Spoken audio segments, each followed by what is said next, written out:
మీరు ఎప్పుడైనా మీ సంతోషాన్ని పోస్ట్ పోన్ చేశారా? Yes, you heard it right. మనం చాలా పోస్ట్ పోన్ చేస్తుంటాం. మిగతావేమో కానీ అట్లీస్ట్ 100లో 60 నుంచి 70 మంది వాళ్ళ సంతోషాన్ని పోస్ట్ పోన్ చేస్తుంటారు. ఎలా చేస్తుంటారంటే, నేను దీంట్లో సక్సెస్ అయ్యాక సంతోషంగా ఉంటా, లేకపోతే నేను ఇల్లు కొనుక్కున్నాక సంతోషంగా ఉంటా, లేకపోతే నేను ఒక కారు కొనుక్కుంటే తర్వాత సంతోషంగా ఉంటా.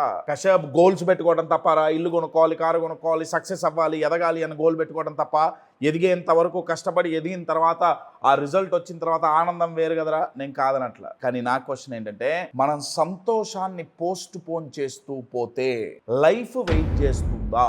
వాట్ ఇఫ్ ఒకవేళ ఉన్నట్టుండి జీవితం తలకిందులైతే, అప్పుడు వెనక్కి తిరిగి చూసుకుంటే, అరే జీవితం అప్పుడే బాగుందిరా, అప్పుడు సంతోషంగా లేం మనం, ఫ్యూచర్లో ఆలోచించి ఇప్పుడు కూడా సంతోషంగా ఉండలేము, ఎందుకంటే ఇప్పుడు జీవితం తలకిందులైంది. మరి జీవితం మొత్తంలో సంతోషంగా ఎప్పుడు ఉండగలం? కశ్యప్ ఏంట్రా భయపెడుతున్నావా? అరే మోటివేషన్ కోసం నీ వీడియోలు చూస్తున్నావు, ఈ డిప్రెషన్ వచ్చేటట్టుంది. కాదండి, ఎందుకంటే ఒక్కొక్కసారి రేపు ఎలా ఉంటుందో మనకు తెలియదు. ఇవాళ ప్రెజెంట్లో ఉండి మనం జీవితాన్ని ఆస్వాదించగలగాలి. నేను ఎంజాయ్ చేయమని చెప్పట్లా, ఆస్వాదించగలగాలి.